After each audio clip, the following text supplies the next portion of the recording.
हो या बट वृक्ष हो, उस वृक्ष के नीचे बैसाख के महीने में जो जल समर्पित करा जाता है, उस जल की पुण्याई इतनी प्रबल हो जाती है कि व्यक्ति के जीवन में जितना पाप कर्म करा होता है वो सब निष्फल हो जाता है, वो सब समाप्त हो जाता है। बैसाख महीने में पार्थिव शिवलिंग के निर्माण का, और उसमें एक बात कही गई कि जब संसार का मनुष्य मृत्यु लोक में रहने वाला मानव, मृत्यु लोक में रहने वाला मनुष्य मिट्टी के शिवलिंग का निर्माण करता है, पार्थिव शिवलिंग का निर्माण करता है, और जिस घर में पार्थिव शिवलिंग का निर्माण होकर उसकी पूजन होती है, घर का सदस्य उस पर अगर एक बूंद जल समर्पित कर देता है तो जितने घर के सदस्य होते हैं उस पार्थिव शिवलिंग के निर्माण को करने वाले होते हैं, पूजन करने वाले होते हैं, उनको 6 महीने तक किसी बड़ी बाधाओं को झेलना नहीं पड़ता, वो दुख अपने आप पड़ जाता है। पार्थिव शिवलिंग का निर्माण बैसाख महीने, बैसाख के महीने में मिट्टी के पात्र में जो रात्रि भर जल रखा हो, मिट्टी के पात्र में अगर आपके पास में घड़ा हो, हंडा हो, नी हो, तो दिया हो, दीपक हो, कुल्लड़ हो, कोई भी तुम्हारे पास में जो मिट्टी का पात्र उसमें जल भरना, वो जल बैसाख के महीने की किसी भी सोमवार के दिन, किसी भी सोमवार के दिन, बैसाख महीने या किसी प्रदोष के दिन या बैसाख महीने के शिवरात्रि के दिन, वो मिट्टी के पात्र का जल अपने घर के प्रत्येक व्यक्ति का स्पर्श कराकर उस मिट्टी के पात्र के जल को तांबे के पात्र में डाल लीजिए और घर के प्रत्येक व्यक्ति का स्पर्श करा लीजिए और शंकर भगवान पर कुंदकेश्वर महादेव के नाम से समर्पित करिए। कुंदकेश्वर महादेव, कभी जीवन में पीछे पलट कर देखने की जरूरत नहीं पड़ेगी, आप उन्नति की सीढ़ी की ओर बढ़ते चले जाओगे। बैसाख महीने में मिट्टी के पात्र का जल भगवान शंकर को समर्पित होना चाहिए, उसका सुख हमारे जीवन को एक आनंद फल प्रदान। जैसे कहते हैं ना, कोई अच्छा मिले ना मिले, धन मिलने से कोई भाग्यशाली नहीं होता, सत्ता मिलने से कोई भाग्यशाली नहीं होता, वैभव मिलने से कोई भाग्यशाली नहीं होता। महाराज,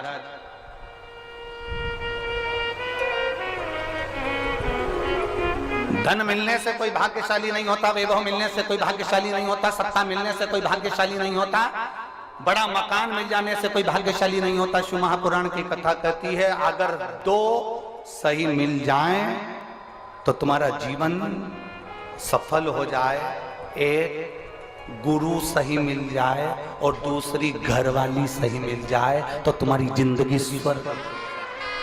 दुनिया का सबसे भाग्यशाली व्यक्ति वो होता है जिसको 2 ठीक मिल गए, 2 अच्छे मिल गए, एक गुरु अच्छा मिल जाए, दूसरी जम के बोलो घर वाली अच्छी मिले। गुरु अच्छा मिलेगा तो तुम्हें स्वर्ग की सीढ़ी चढ़ा देगा और घरवाली अच्छी मिलेगी तो घर को स्वर्ग बना देगी।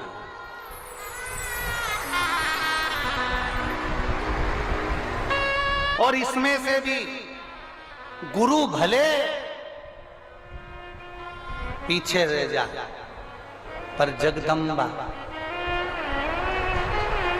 बैसाख के महीने में नवमी तिथि को माता जानकी का प्रागट्य हुआ है पृथ्वी से।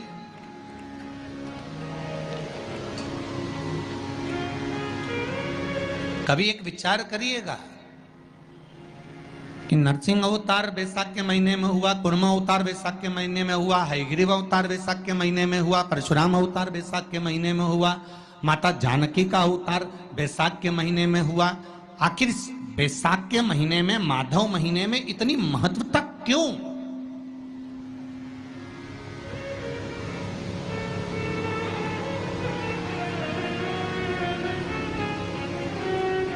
बैसाख के महीने में पड़ने वाली एकादशी, चतुर्थी, प्रदोष,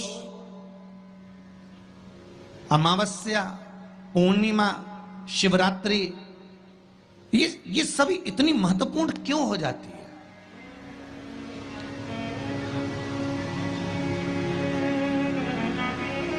इसकी महत्वता इतनी प्रबल क्यों हो जाती है? किस लिए? क्योंकि बैसाख का जो महीना पड़ता है, सूर्य की संपूर्ण तपन, सूर्य देव अपने पूर्ण तेज के साथ में, पूर्ण तेज के साथ में मृत्यु लोक के निवासियों पर, चाहे जलचर हो, थलचर हो, वायुचर हो, चाहे जो जीव हैं, उस पर जब किरण फेंकते हैं तो संसार का जो मनुष्य है उस पर जब ताप पड़ता है तो ताप पड़ने के कारण उसके मुख से भगवान का नाम निकल ही जाता है, स्मरण नाम निकल ही जाता है। जब उसके मुख से भगवान का नाम निकलता है तो वो भगवान की शरणागति खुद ग्रहण कर लेता है स्वयं।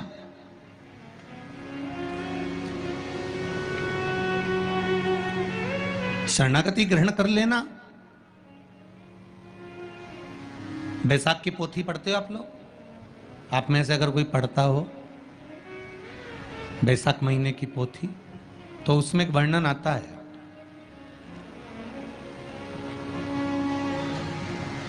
गीता प्रेस गोरखपुर के कल्याण अंक में भी आप ये पावन बैसाख चरित्र श्रवण कर सकते हैं। उसमें बैसाख महीने की पोथी में 10वें दिवस की कथा में 10वें अध्याय में